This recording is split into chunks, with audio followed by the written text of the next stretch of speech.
Dr. Heidegger's Experiment by Nathaniel Hawthorne. That very singular man, old Dr. Heidegger, once invited 4 venerable friends to meet him in his study.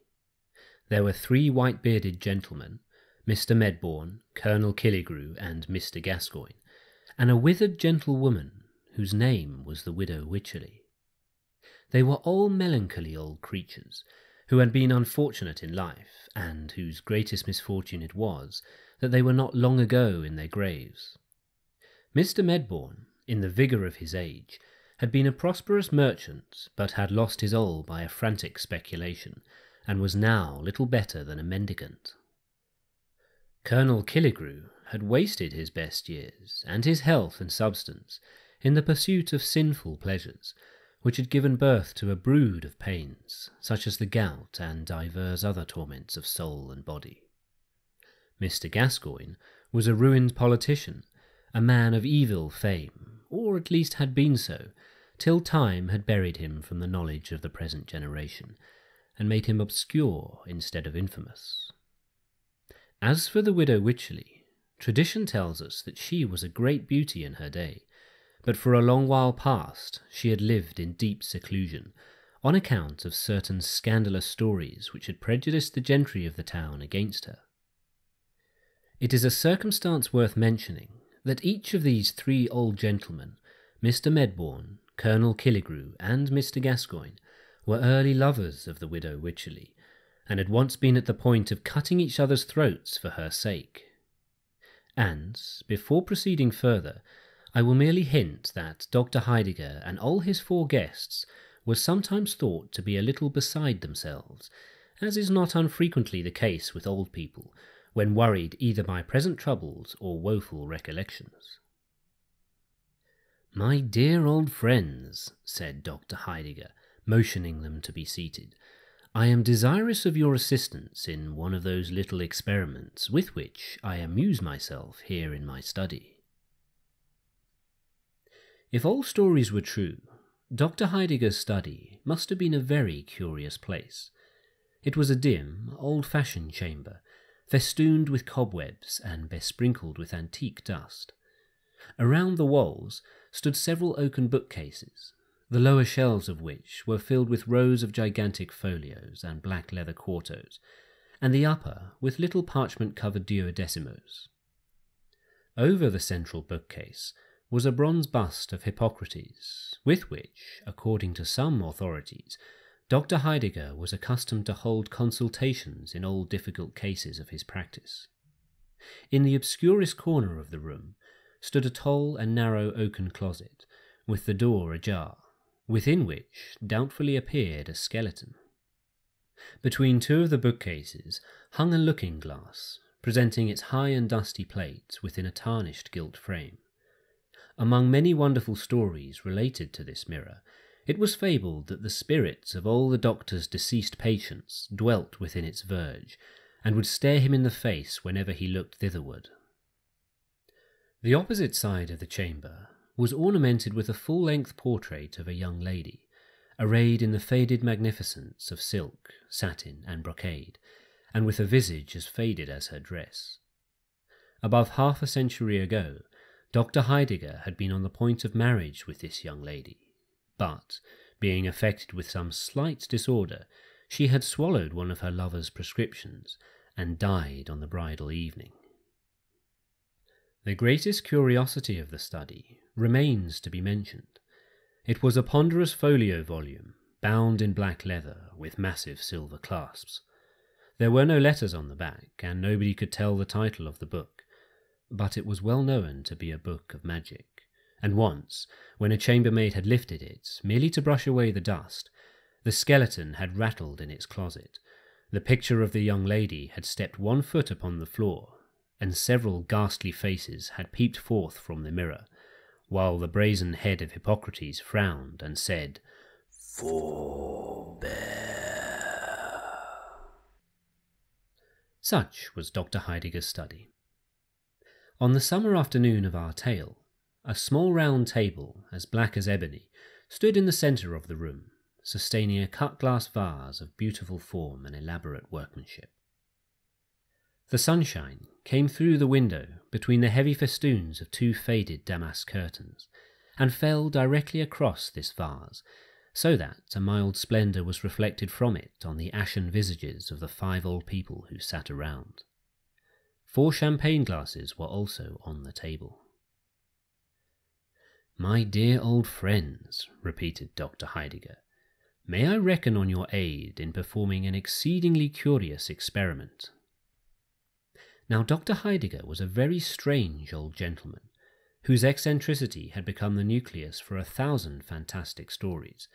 Some of these fables, to my shame be it spoken, might possibly be traced back to my own voracious self, and if any passages of the present tale should startle the reader's faith, I must be content to bear the stigma of a fiction-monger. When the doctor's 4 guests heard him talk of his proposed experiment, they anticipated nothing more wonderful than the murder of a mouse in an air-pump, or the examination of a cobweb by the microscope, or some similar nonsense with which he was constantly in the habit of pestering his intimates. But without waiting for a reply, Dr. Heidegger hobbled across the chamber, and returned with the same ponderous folio, bound in black leather, which common report affirms to be a book of magic. Undoing the silver clasps, he opened the volume and took from its black leather pages a rose, or what was once a rose, though now the green leaves and crimson petals had assumed one brownish hue, and the ancient flower seemed ready to crumble to dust in the doctor's hands. "This rose," said Dr. Heidegger with a sigh, "this same withered and crumbling flower, blossomed 55 years ago. It was given me by Sylvia Ward, whose portrait hangs yonder, and I meant to wear it in my bosom at our wedding. 55 years it has been treasured between the leaves of this old volume. Now, would you deem it possible that this rose of half a century could ever bloom again?" "Nonsense," said the widow Wycherley, with a peevish toss of her head. "You might as well ask whether an old woman's wrinkled face could ever bloom again." "See," answered Dr. Heidegger. He uncovered the vase and threw the faded rose into the water which it contained. At first it lay lightly on the surface of the fluid, appearing to imbibe none of its moisture.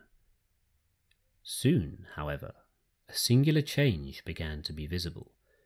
The crushed and dried petals stirred, and assumed a deepening tinge of crimson, as if the flowers were reviving from a death-like slumber.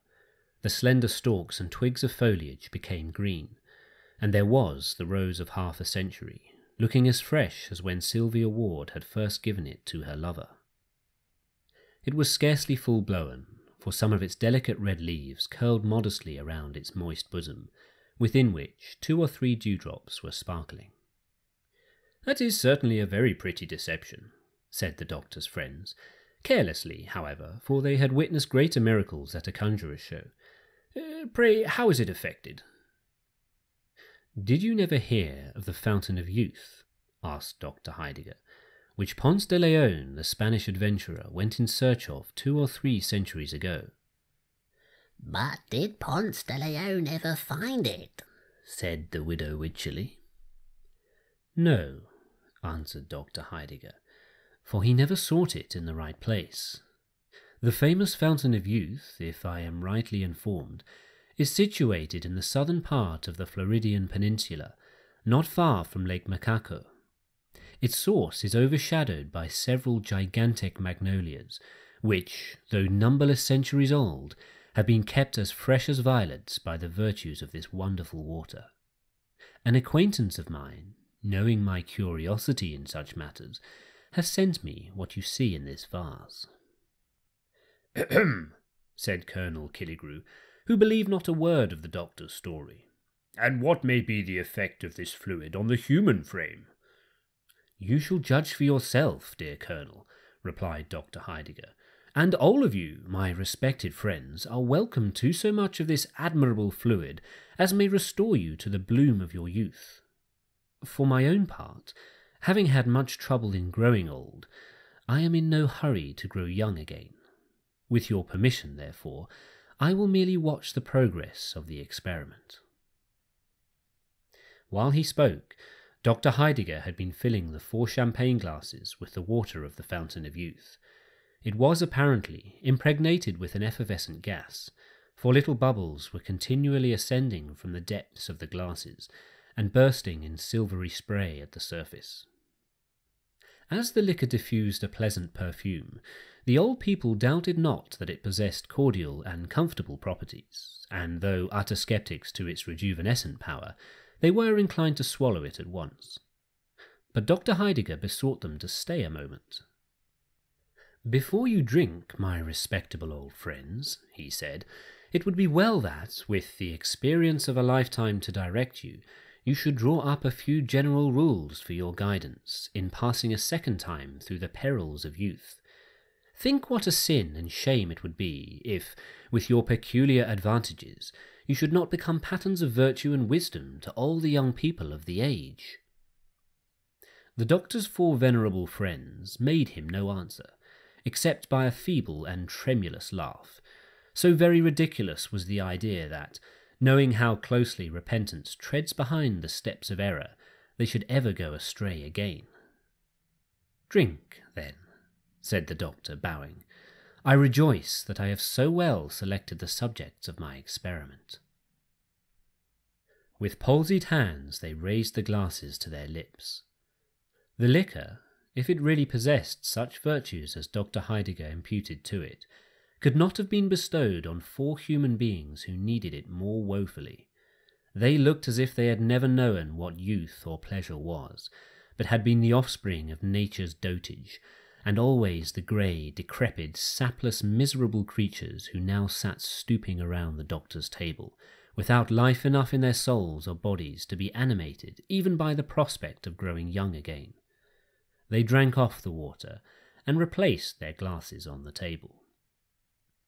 Assuredly, there was an almost immediate improvement in the aspect of the party, not unlike what might be produced by a glass of generous wine, together with a sudden glow of cheerful sunshine brightening over all their visages at once. There was a healthful suffusion on their cheeks, instead of the ashen hue that had made them look so corpse-like. They gazed at one another, and fancied that some magic power had really begun to smooth away the deep and sad inscriptions which Father Time had been so long engraving on their brows. The widow Wycherley adjusted her cap, for she felt almost like a woman again. "Give us more of this wonderful water," she cried eagerly. "We are younger, but are still too old. Quick, give us more." "Patience, patience," quoth Dr. Heidegger, who sat watching the experiment with philosophic coolness. "You have been a long time growing old. Surely you might be content to grow young in half an hour. But the water is at your service." Again he filled their glasses with the liquor of youth, enough of which still remained in the vase to turn half the old people in the city to the age of their own grandchildren.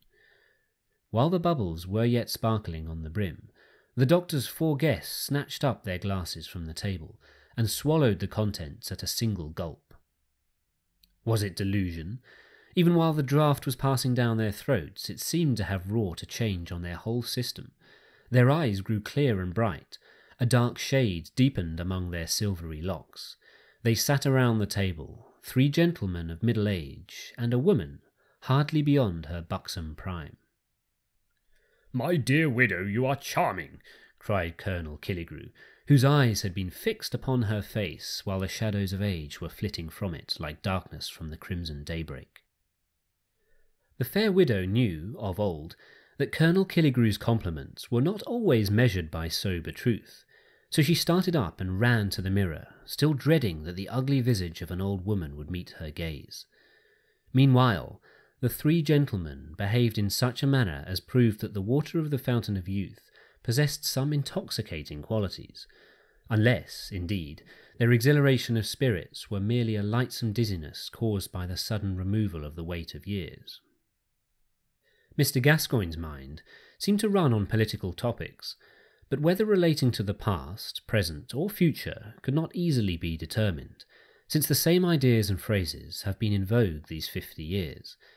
Now he rattled forth full-throated sentences about patriotism, national glory, and the people's right. Now he muttered some perilous stuff or other, in a sly and doubtful whisper, so cautiously that even his own conscience could scarcely catch the secret. And now again he spoke in measured accents, and a deeply deferential tone, as if a royal ear were listening to his well-turned periods. Colonel Killigrew all this time had been trolling forth a jolly bottle song, and ringing his glass in symphony with the chorus, while his eyes wandered towards the buxom figure of the widow Wycherley. On the other side of the table, Mr. Medbourne was involved in a calculation of dollars and cents, with which was strangely intermingled a project for supplying the East Indies with ice by harnessing a team of whales to the polar icebergs. As for the widow Wycherley, she stood before the mirror, curtsying and simpering to her own image, and greeting it as the friend whom she loved better than all the world beside. She thrust her face close to the glass, to see whether some long-remembered wrinkle or crow's foot had indeed vanished. She examined whether the snow had so entirely melted from her hair that the venerable cap could be safely thrown aside. At last, turning briskly away, she came with a sort of dancing step to the table. "My dear old doctor," she cried, "pray favour me with another glass." "Certainly, my dear madam, certainly," replied the complacent doctor. "See, I have already filled the glasses." There, in fact, stood the 4 glasses, brimful of this wonderful water, the delicate spray of which, as it effervesced from the surface, resembled the tremulous glitter of diamonds.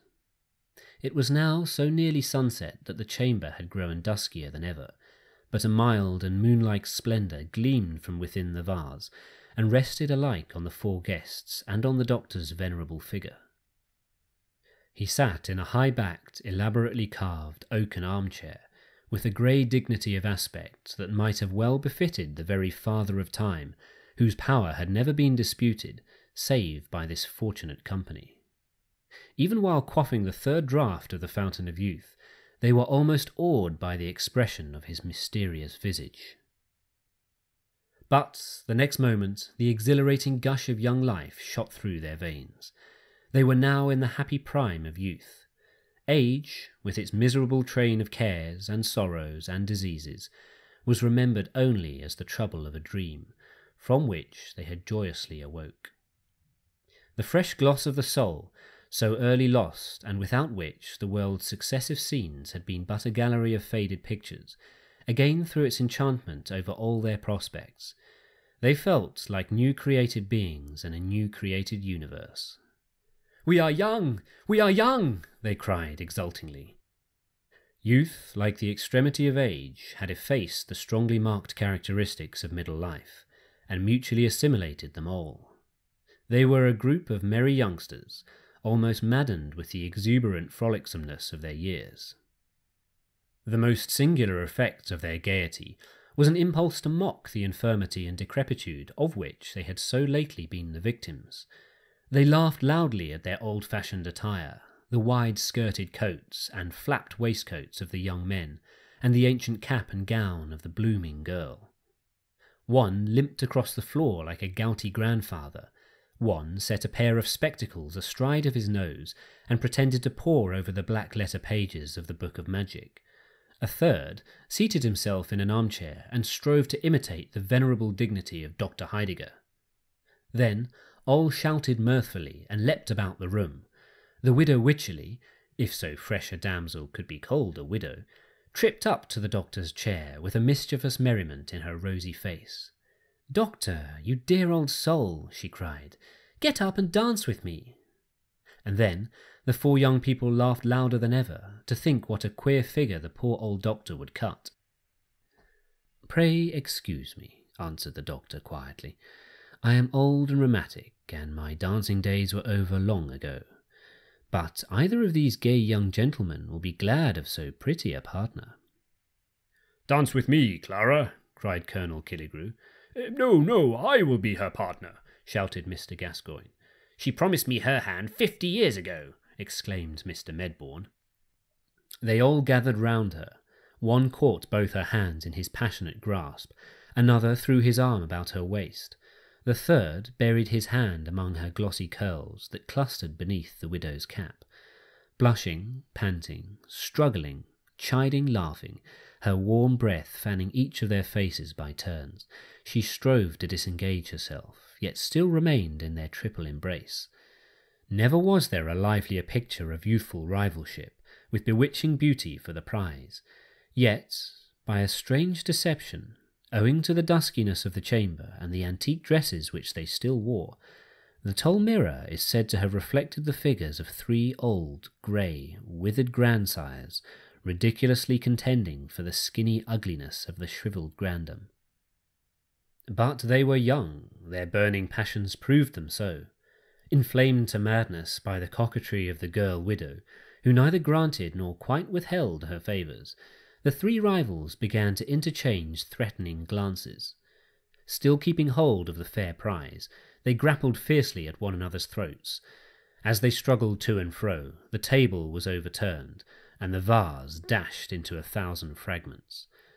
The precious water of youth flowed in a bright stream across the floor, moistening the wings of a butterfly which, grown old in the decline of summer, had alighted there to die. The insect fluttered lightly through the chamber and settled on the snowy head of Dr. Heidegger. "Come, come, gentlemen, come, Madam Wycherley," exclaimed the doctor. "I really must protest against this riot." They stood still and shivered, for it seemed as if grey time were calling them back from their sunny youth, far down into the chill and darksome vale of years. They looked at old Dr. Heidegger, who sat in his carved armchair, holding the rose of half a century, which he had rescued from among the fragments of the shattered vase. At the motion of his hand, the 4 rioters resumed their seats, the more readily because their violent exertions had wearied them, youthful though they were. "My poor Sylvia's rose," ejaculated Dr. Heidegger, holding it in the light of the sunset clouds. "It appears to be fading again." And so it was. Even while the party were looking at it, the flower continued to shrivel up, till it became as dry and fragile as when the doctor had first thrown it into the vase.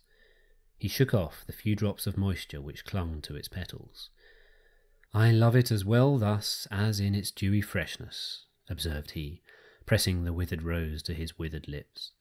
While he spoke, the butterfly fluttered down from the doctor's snowy head and fell upon the floor. His guests shivered again. A strange chillness, whether of the body or spirit they could not tell, was creeping gradually over them all. They gazed at one another, and fancied that each fleeting moment snatched away a charm, and left a deepening furrow where none had been before. Was it an illusion? Had the changes of a lifetime been crowded into so brief a space, and were they now 4 aged people sitting with their old friend Dr. Heidegger? "Are we growing old again? So soon?" they cried dolefully. In truth they had. The water of youth possessed merely a virtue more transient than that of wine. The delirium which it created had effervesced away. Yes, they were old again. With a shuddering impulse that showed her a woman still, the widow clasped her skinny hands before her face, and wished that the coffin lid were over it, since it could be no longer beautiful. "Yes, friends, ye are old again," said Dr. Heidegger. "And lo, the water of youth is all lavished on the ground. Well, I bemoan it not, for if the fountain gushed at my very doorstep, I would not stoop to bathe my lips in it. No, though its delirium were for years instead of moments. Such is the lesson ye have taught me." But the doctor's 4 friends had taught no such lesson to themselves. They resolved forthwith to make a pilgrimage to Florida, and quaff at morning, noon, and night from the fountain of youth.